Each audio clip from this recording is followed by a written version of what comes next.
우리가 신명기 32번째 시간으로 신실하신 하나님이라는 제목으로 같이 말씀을 나누도록 하겠습니다. 하나님께서 이스라엘 백성들을 택하신 이유는 7절에 말씀하셨듯이 그들이 모든 민족 중에 가장 작았기 때문이다 라고 말씀하셨어요. 우리가 잘 아는 다윗이 홀로 있다가 아둘람굴에서 만난 400명의 사람들은 환난당한 자, 빚진 자, 마음이 원통한 자였습니다. 그런 사람들이 모여 다윗의 군대가 되었습니다. 하나님께서 하시는 일은 우리의 생각과는 조금 다릅니다. 우리의 생각에는 잘나고 똑똑한 사람들을 사용하면 좋을 것 같은데 하나님께서는 그렇게 하지 않으시더라는 거예요. 그리고 하나님께서 무지하고 약하고 부족한 우리를 택하셔서 세상에 지혜 있는 자들을 부끄럽게 하시려고 택하셨다라고 말씀하세요. 그리고 온전히 모든 영광을 하나님께만 돌리기를 원하십니다. 오늘 8절을 보면 다만 너희를 사랑하심을 인하여 라는 표현을 하고 계세요. 이스라엘 백성들의 애굽에서 나오게 되는 이유는 하나님께서 그들을 조건 없는 사랑으로 사랑하셨기 때문이다 라고 말씀하시는 겁니다. 그들이 가나안 땅에 들어가는 것도 하나님의 긍휼과 하나님의 사랑, 히브리어로 헤세드라고 하는 그 하나님의 은혜 때문인 겁니다. 그리고 너희들의 열조에게 행하신 맹세를 지키게 하심으로 말미암아 이 모든 일을 행하신다 라고 말씀하시는 거예요. 그 열조에게 하신 맹세, 하나님께서 홀로 하셨습니다. 아브라함에게서부터 창세기 15장에 횃불 언약을 주시면서 네 후손이 4대 만에 이리로 다시 돌아오리라 하시면서 언약하셨었죠. 그 언약은 하나님께서 일방적으로 맺으셨고 하나님께서 일방적으로 그 언약을 지키세요. 그리고 하나님은 오늘도 우리에게 언약을 주셨어요. 예수 그리스도를 주시고 주님께서 우리들에게 세상 끝날까지 함께 하겠다 하셨고 내가 속히 오리라 그런 언약을 주셨습니다. 그 언약을 받은 우리들은 하나님의 자녀가 되어서 예수 그리스도 안에서 하나님의 그 언약을 붙들고 믿음으로 이 땅을 살아가는 겁니다. 그렇게 우리가 하나님의 구원을 받고 하나님의 언약을 받는 이유 딱 하나입니다. 하나님의 사랑하심 때문이에요.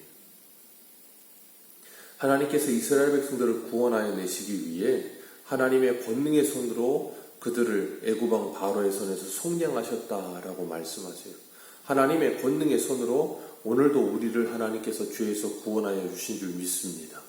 그리고 여전히 우리를 누르고 있고 우리의 주인 노릇하려고 하고 있는 우리가 여전히 섬기고 있는 우상과 같은 모든 것들로부터 우리를 건져주실 줄 믿습니다.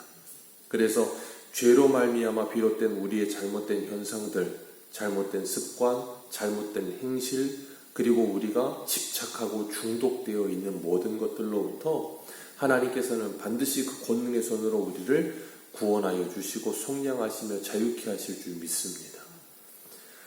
그리고 하나님께서는 9절에 이스라엘 백성들에게 너는 알라라고 말씀하세요. 오직 내 하나님 여호와는 하나님이시요 신실하신 하나님이시라. 하나님께서 신실하신 하나님이라 라고 말씀하세요.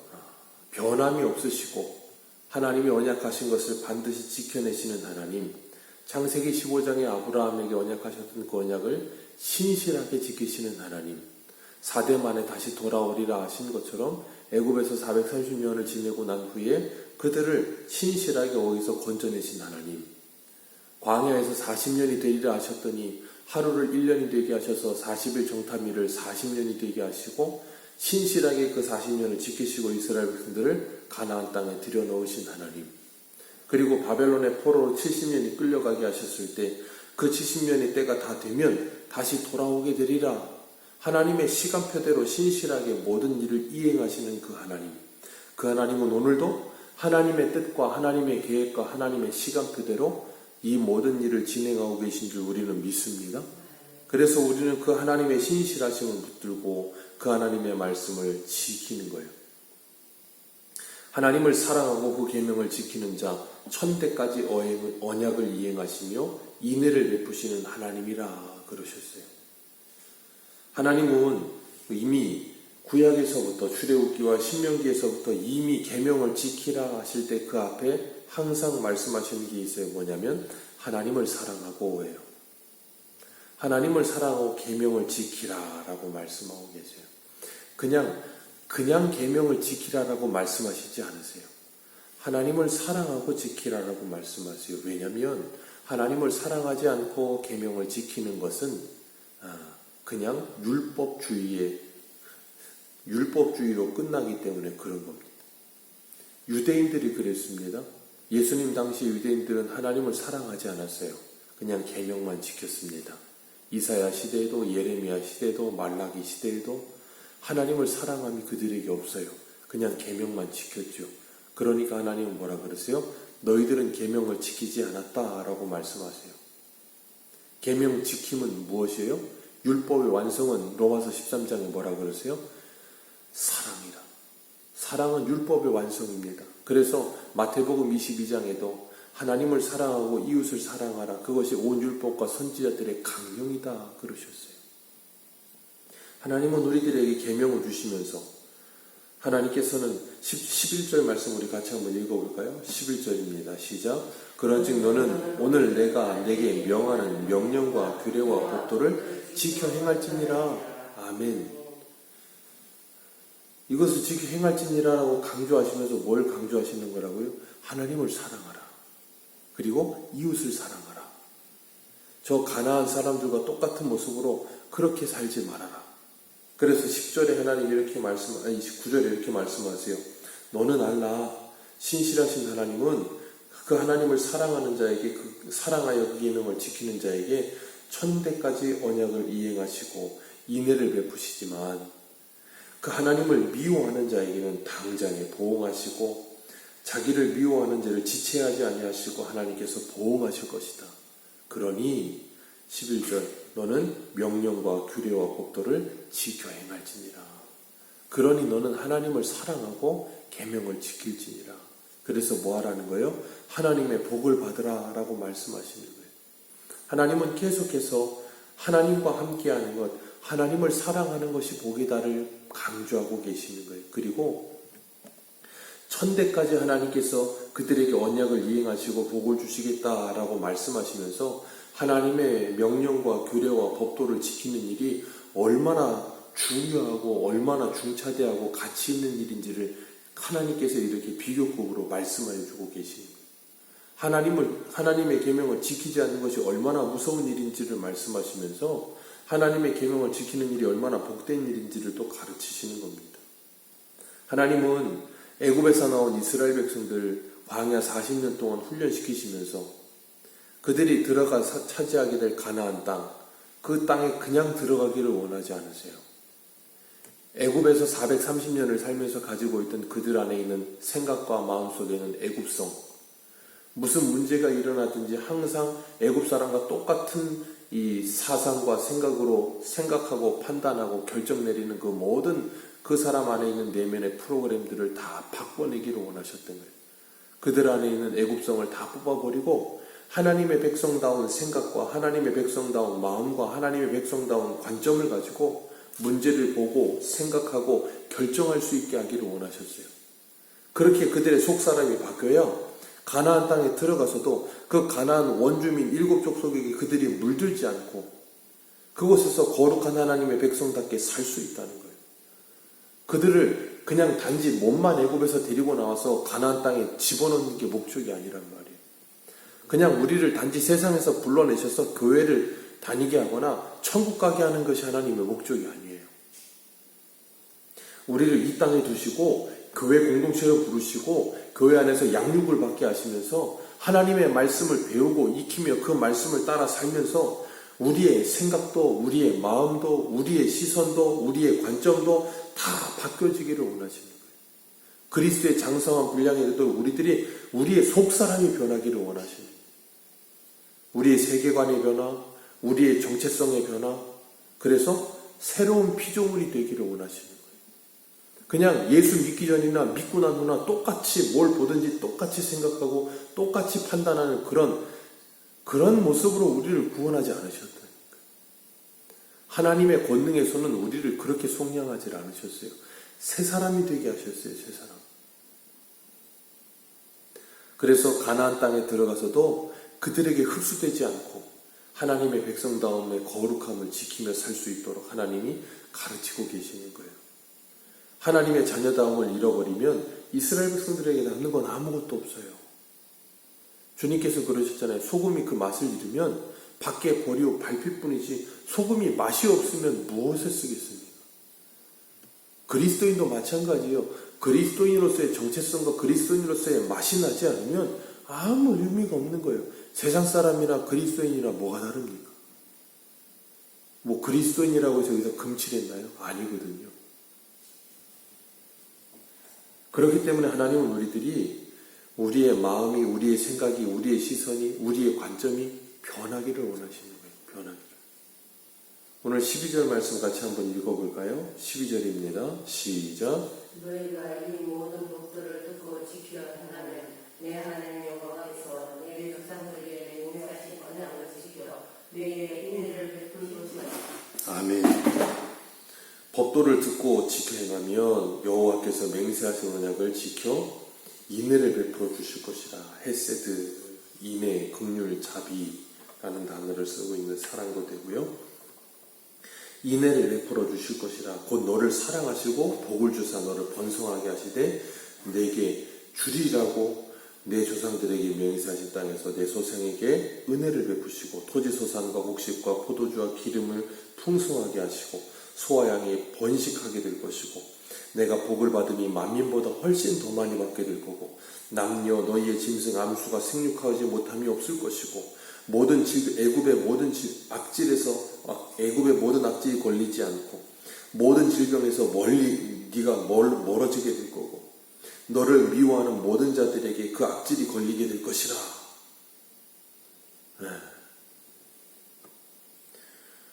이 하나님께서 지금 이 모든 걸 쫙 말씀하시면서 뭘 말씀하시는 거예요? 12절 말씀 설명하시는 거예요. 네가 하나님의 모든 법도 명령 규례의 법도를 듣고 지켜 행하면 하나님께서 인내를 베푸시는데 그 은혜가 이렇게 크다. 그건 뭘 말씀하시는 거예요? 하나님의 계명 지키면서 하는 게 이렇게 복된 일이고 이렇게 중요하다는 걸 가르치는 거예요. 그러니까 오늘날로 치면 코로나 안 걸릴 것이다. 오늘날로 치면 돼지열병이 없을 것이다. 뭐 그런 거 딱 구별이 마치 애굽에서 10가지 재앙 내리실 때 파리 재앙 이후부터는 내 백성과 네 백성, 바로 네 백성을 구별하시듯 하나님께서 이스라엘을 그렇게 딱 구별하시겠다는 거예요. 이런 복을 내리시겠다는 거예요. 그런데 하나님께서 이렇게 말씀하신 이유가 뭐라고요? 하나님의 계명 지킴이 얼마나 복된 것인가, 하나님을 사랑하고 그 계명 지킴이 얼마나 귀한 것인지를 가르치기 위하여. 그러니까 생각해 보세요. 이 말씀이 신약에 와서도 그대로 적용되지는 않아요. 예수 그리스도를 전하며 복음을 듣고 성령을 받고 하나님의 큰 일을 전하던 야고보는 12사도 중에 제일 먼저 순교했습니다. 그리고 스데반은 그 복음을 전하다가 돌에 맞아 죽기도 했습니다. 많은 일들이 일어나죠. 히브리서 11장을 보면 자신들의 모든 산업을 다 빼앗기기도 하고요. 토백하기도 하고요. 로마 시대에는 그리스도인들의 몸에다가 불을 지르기도 하고요. 콜로세움에서 몇만 명을 그리스도인들을 죽이기도 하고요. 그런 일들이 일어났어요. 그런데도 불구하고 그들은 하나님의 계명 지킴과 하나님을 사랑함을 버리질 않았어요. 왜요? 그것이 자신의 생명보다 더 소중하다는 걸 알게 됐어요. 히브리서 1장 2절과 3절에 말하는 것처럼 구약에는 여러 모양과 여러 방법으로 모든 선지자들을 통해 말씀하시던 그 하나님이 마지막에는 그 아들로 말미암아 우리에게 밝히 말씀하셨어요. 우리 어제 요한복음 16장에서도 말씀하신 것처럼 비유로 말씀하시던 그 말씀이 이제 비유로 말씀하지 않으시고 밝히 알려주셨다고요. 선명하게 알려주셨다고요. 그래서 그 하나님을 사랑하게 되었고 그 하나님의 계명을 지키게 되었다는 거예요. 그래서 16절 말씀 내 하나님 여호와께서 내게 넘겨주신 모든 민족을 내 눈이 긍휼히 여기지 말며 진멸하며 그들의 신을 섬기지 말라. 이것이 내게 올무가 되리라. 그들을 긍휼히 여기면, 그리고 그들의 신을 섬기면 그게 올무가 되리라. 마치 산에 멧돼지나 아니면 짐승들 잡기 위해서 덫을 놓잖아요. 덫을 놓으면 이게 딱 짐승이 그 트랩을 밟으면 딱 오므러져서 짐승을 뭅니다. 그러면 그 짐승이 그걸 털어내기 위해서 발길질을 할수록 더 깊숙이 박히지요. 그리고 더 피가 많이 나고 나중에는 죽습니다. 그 피를 많이 흘려서. 그런 것처럼 가나안 땅에 들어가서 그 가나안 족속들을 긍휼히 여기고 진멸하지 않고 그들의 신을 섬기면 올무가 되어버린다는 거예요. 우리가 자아라는 사람이 바로 솔로몬이죠. 아내를 1000명이나 둡니다. 솔로몬이 호색한이라서 그런 게 아니라 그랬죠. 주변에 있는 모든 나라들과 모든 나라의 공주들과 연혼을 한 거예요. 그래서 상호 불가침 조약을 맺은 겁니다. 그래서 솔로몬 시대에 전쟁이 없고 태평성대를 누렸어요. 근데 솔로몬은 그것이 올무가 되어서 그 여인들이 가지고 들어온 신상에게 우상 숭배하기 시작했죠. 그리고 온 이스라엘의 우상을 다 심어놨어요. 온 이스라엘 전체의 우상으로 가득하게 만들어버렸어요. 오늘 우리들도 마찬가지입니다. 우리가 기독교인으로서 이 세상을 살아가면서 세상의 가치와 세상의 유행과 세상 사람들의 세계관에 빠져들게 되면 마치 짐승이 덫에 걸리는 것 같이 그렇게 걸려들게 될 거라는 거예요. 그렇기 때문에 그 올무에 빠져들지 않기 위해서 뭐하래요? 그걸 차단하라. 끊어내라 라고 말씀하시는 거예요. 끊임없이 사단은 지금도 올무를 놓습니다. 우리가 약한 것들이 있거든요. 어떤 사람들은 이성이 약하고 어떤 사람은 돈이 약하고 어떤 사람들은 명예욕이 있고 어떤 사람들은 뭐라 그럴까요? 하나님께 예배하기 위해서 예배 드려야 될 때 무슨 여행을 다닌다거나 드라마를 본다던가 우리가 약한 것들이 있어요. 하나님은 그것을 뭐하라 그러시냐면 끊어내라 라고 말씀하시는 거예요. 끊어내야 하나님이 우리에게 주시는 이 계명을 소중히 여기고 하나님을 사랑하며 그 언약 백성 안에서 우리가 살아갈 수 있게 될 것이다 라고 말씀하고 계시는 거예요. 하나님께서는 오늘도 우리들에게 말씀하십니다. 너희들이 이 계명을 지키면 복을 받게 될 것이라. 그러니 너는 알아라. 하나님께서 너희들을 얼마나 사랑하시는지, 그리고 너희들이 하나님을 사랑하고 그 계명을 지키기를 원한다. 그것은 너희들에게 하나님께서 말씀하신 이 3절부터 이 15절까지 있는 모든 말씀보다도 더 중요한 것이다. 그걸 가르쳐 주시면서 우리들로 하여금 거룩한 하나님의 백성답게 가나안에 들어가서 그들의 올무에 빠져들지 않고 거룩한 하나님의 백성답게 살기를 원하시는 거예요. 그것보다 소중한 일은 없습니다. 오늘도 이 하루를 살아가면서 세상 가운데 살지만 세상에서부터 거룩한 하나님의 백성으로 살아가는 복된 인생 되시기를 주님의 이름으로 축복합니다. 기도하겠습니다.